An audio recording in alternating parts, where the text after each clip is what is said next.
আমাদের বাড়ির চারপাশে ছিল বিস্তীর্ণ গাছপালা। বিশেষ করে দুটি বড় আমবাগানের জন্য এলাকাটি পরিচিত ছিল। সেই আমবাগানের একপাশে দাঁড়িয়েছিল একটি শতবর্ষী আম গাছ, এমন গাছ যার নিচে দিনের আলোতেও কেউ দাঁড়াতে সাহস করত না। লোকমুখে শোনা যেত গাছটিকে ঘিরে নানান অশুভ অভিজ্ঞতার কথা। দিনের বেলাতেও এলাকাটা যেন কেমন থমথমে থাকত, আর সন্ধে নামলেই সেই গম্ভীরতা আরও ঘনিয়ে উঠত। আমাদের জীবন খুব সাধারণভাবেই চলছিল। ঠিক তখনই এক বিকেলে দুটি বেদে পরিবার এসে আমাদের এলাকায় অস্থায়ীভাবে থাকার অনুমতি চায়। তারা জানায় কিছুদিন কাজ করে চলে যাবে। আব্বু আর এলাকার গণ্যমান্য মানুষজন মানবিক দৃষ্টিতে বিষয়টি দেখেন এবং তাদের থাকতে দেন। কিন্তু সপ্তাহখানেক যেতে না যেতেই গ্রামের কয়েকটি বাড়ি থেকে মূল্যবান জিনিসপত্র চুরি হতে শুরু করে। এমন ঘটনা আগে কখনো ঘটেনি। সন্দেহের তীর গিয়ে পড়ে সেই বেদে পরিবারগুলোর দিকে। গ্রাম্য মোড়লরা গিয়ে তাদের অপমান করে এলাকা ছাড়তে বাধ্য করে।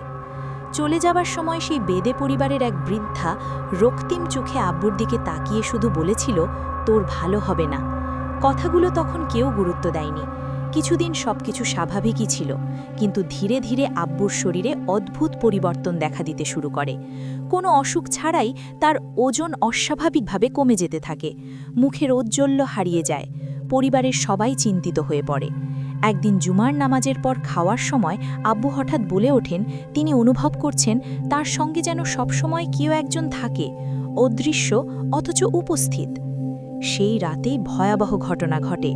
হঠাৎ ঘুম ভেঙে আব্বু দেখেন ঘরের মেঝেতে লাল বেনারসি পরা এক মহিলা বসে আছেন, মাথার মাঝখানে মোটা করে সিঁদুর।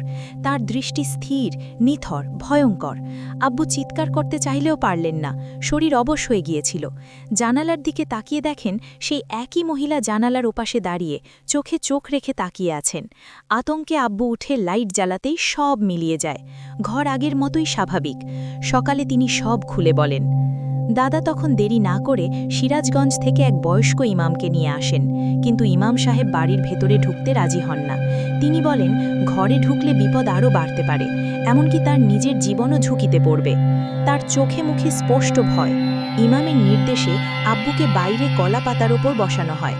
তিনি আব্বুর চোখে আঙুল রেখে কিছু পড়তে বলেন। এরপর চুন আর সাবান দিয়ে আব্বুর 2 হাত এমনভাবে ঘষা হয় যে হাত দুটো রক্তের মতো লাল হয়ে ওঠে। সবাই স্তব্ধ হয়ে যায়।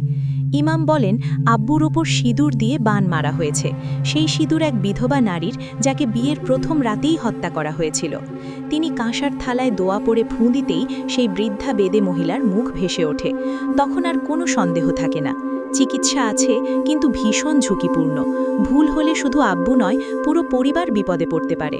শেষ আশ্রয় হিসেবে সবাই রাজি হয়।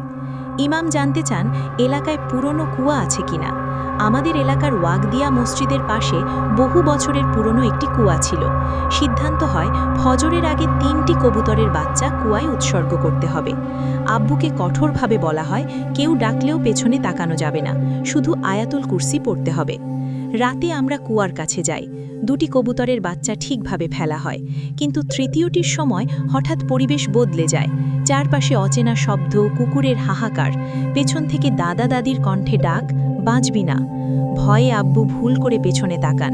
দেখেন সেই একই যুবতী মহিলা দাঁড়িয়ে আছে, চোখে শূন্যতা। ঠিক তখনই দূর থেকে আজানের ধ্বনি ভেসে আসে।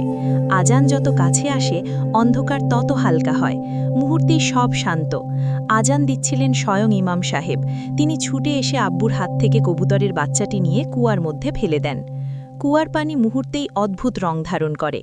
এটা সিঁদুর, ইমাম বলেন। ফজরের নামাজ একসঙ্গে আদায় করার পর ভোরের আলো ফুটতেই ইমাম কুয়ার পাশে একটি ঢিল ছুঁড়ে মারেন দোয়া পড়ে। ভেতর থেকে ভেসে আসে একটি করুণ আর্তনাদ, বেঁচে গেলি। এরপর ধীরে ধীরে আব্বু সুস্থ হয়ে ওঠেন।